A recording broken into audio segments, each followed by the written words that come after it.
સૌ વાલા મિત્રોને મારા જય સિયારામ. હું દુષ્યંત પાઠક શ્રી હનુમાનજી દાદાની અસીમ કૃપાથી એક નવા વિડીયો સાથે આપની સેવામાં હાજર છું, આપની સેવામાં ઉપલબ્ધ છું. વાલા મિત્રો, આજનો ઉપાય આ વિષયની અંદર તારીખ છે 4 જૂન 2026 અને વાર છે ગુરુવાર.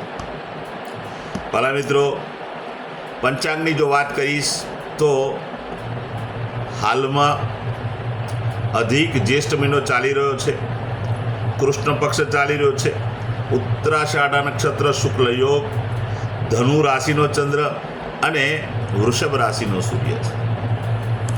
વાલા મિત્રો, અશુભ સમયની જો વાત કરું તો યમગંટ સવારે 5:42 થી 7:23 સુધી છે અને રાહુકાળ બપોરે 2:06 થી 3:47 સુધી છે. આ બંને અશુભ સમય કહેવાય. અશુભ સમયની અંદર શુભ કાર્ય, શુભ યાત્રા ન થાય. શુભ કાર્ય અને શુભ યાત્રા કરવા માટે કોઈ સારું ચોગડિયું, સારું મુહૂર્ત લેવાનું. એમાં ઉત્તમ અભિજીત મુહૂર્તનો સમય સવારે 11:58 થી બપોરે 12:52 સુધી છે. આ સમયની અંદર તમે કોઈ પણ પ્રકારનું શુભ કાર્ય અને શુભ યાત્રાની શરૂઆત કરી શકો. વાત કરીશું આજના ઉપાય. વહેલી સવારે સ્નાન કરવા માટે બેસો ત્યારે નવાના પાણીની અંદર 5 ચમચી જેટલું ગુલાબજળ અને 1 ચમચી હળદર પધરાવવાની, પાણીમાં મિક્સ કરવાની અને ત્યાર પછી તે જ પાણીથી તમારે નાહવાનું. ચોખ્ખું પાણી ઉમેરી શકાય, સાબુ અને શેમ્પૂનો ઉપયોગ પણ કરી શકાય. સ્નાન થઈ ગયા પછી હળદરનું તિલક કપાળમાં અને નાભી પર કરવાનું છે. બસ આટલું જ કાર્ય કરવાનું. ત્યાર પછી સીધું સંધ્યા કાળે પશ્ચિમ દિશા તરફનું મુખ રાખવાનું. શ્રી હનુમાનજી દાદાને કાગભૂષણની રામાયણજીનો પાઠ અને એક હનુમાન ચાલીસાનો પાઠ દાદાને અર્પણ કરવાનો. રાત્રે સૂતા પહેલાં પોતાની જ પથારીમાં બેસવાનું, પલાઠી વાળવાની. ઓમ કૃષ્ણાય વાસુદેવાય હરે પરમાત્મને પ્રણત ક્લેશનાશાય ગોવિંદાય નમઃ નમઃ આ મંત્ર યથાશક્તિ જપવાનું. વાલા મિત્રો, આ તો આજનો ઉપાય. આપનો જન્મદિવસ તારીખ 4 જૂન 2026 ને ગુરુવારના દિવસે છે, તો મારા તરફથી તમને બધાને, જેમની પણ આજે વર્ષગાંઠ છે, જન્મદિવસ છે, તેમને મારી શુભકામના. શ્રી હનુમાનજી દાદા તમારી બધી મનોકામના પૂર્ણ કરે, બલ બુદ્ધિ વિદ્યા આપે અને સાથે સાથે ભગવાન તમારું અને તમારા પરિવારનું રક્ષણ કરે. ઉપાયના ભાગરૂપે મેં કહ્યું તે પ્રમાણે સ્નાન, મેં કહ્યું તે પ્રમાણે તિલક કરવાનું છે. આટલું કાર્ય થઈ જાય પછી ગૌશાળાએ જવાનું, ગાયોની સેવા કરવાની, ગાયોને લીલું ઘાસનું દાન આપવાનું. તમારે ત્યાં જે ભોજન બન્યું હોય તે ભોજન પણ ગાયોને અર્પણ કરવાનું અને સાથે સાથે ગાયની એક પરિક્રમા કરવાની. ગાયની પરિક્રમા કરવાનું બહુ મોટું પુણ્ય છે સાહેબ.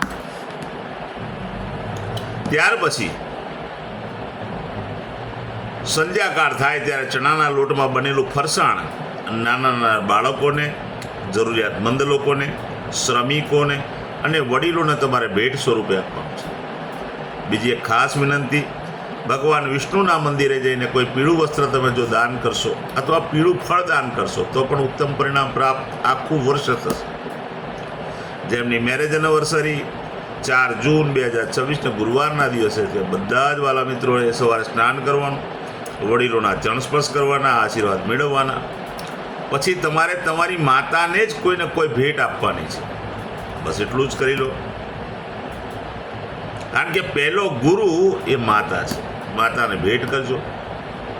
ત્યાર પછી ગૌશાળાએ જજો, ગાયોને લીલું ઘાસનું દાન આપજો. તમારે ત્યાં જે ભોજન બન્યું હોય તે ભોજન પણ ગાયોને અર્પણ કરજો અને પતિ અને પત્ની બંને જણ ગાયોની પરિક્રમા કરજો, ગાયોને વંદન કરજો. ત્યાર પછી તમે કોઈ પણ વૃદ્ધાશ્રમમાં, અનાથાશ્રમમાં, વિધવાશ્રમમાં જરૂરિયાતમંદ લોકોને, ત્યાર પછી શ્રમિકોને, બ્રાહ્મણોને ચોખાનું દાન, ચણાની દાળનું દાન, લીલા મગનું દાન, લીલા શાકભાજીનું દાન જો આપશો ને તો ઉત્તમ પરિણામ આખું વર્ષ મળશે. મારા બધા જ વિડીયો યુટ્યુબ પર હોય છે અને મારી યુટ્યુબની ચેનલનું નામ છે દુષ્યંત પાઠક. મારી ચેનલને સબસ્ક્રાઈબ કરજો, બેલ આઇકન અવશ્ય દબાવજો. હું નિયમિત એક વિડીયો મૂકું છું સાહેબ. તમે બેલ આઇકન દબાયેલો હશે તો મારો વિડીયો તરત જ તમને જોવા મળી જશે. તો પ્રાર્થના કરું છું, બેલ આઇકન અવશ્ય દબાવજો, મારી ચેનલને સબસ્ક્રાઈબ કરજો. મારું ઇન્સ્ટાગ્રામ અને ફેસબુકનું પેજ એનું નામ પણ દુષ્યંત પાઠક છે. મારા પેજને ફોલો કરજો, લાઈક કરજો. પ્રાર્થના કરું છું બધા જ વિડીયોને શેર કરજો. એનું માત્ર એક કારણ કે કોઈ જરૂરિયાતમંદ વ્યક્તિ જે સંઘર્ષમાં ફસાયેલો હશે એ આ વિડીયો જોશે, ઉપાય કરશે તો ભગવાન એના પણ કૃપા કરશે. વાલા મિત્રો, હું નિયમિત એક વાત કહું છું કે મારા વિડીયોની અંદરથી ઉપાય જે બતાવવામાં આવ્યો છે તે ઉપાય તમે જોશો, કરશો તો 24 કલાક, 48 કલાક, 72 કલાકમાં કોઈ પરિણામ નહીં મળે. ખોટા મહેનત કરતા જ નહીં. નિયમિત વિડીયો જોશો, નિયમિત ઉપાય કરશો તો ચોક્કસ હું વિશ્વાસ સાથે કહું છું એક સમય એવો આવશે કે તમારા ગ્રહો બેલેન્સ થઈ જશે અને તમારા જીવનમાંથી દુઃખ, પીડા, ચિંતા, ટેન્શન, સંઘર્ષ બધું ઓછું થશે. વાલા મિત્રો, નવા વિડીયોમાં ફરીથી મળીશું. આપ સૌને મારા સીતારામ, સીતારામ, સીતારામ.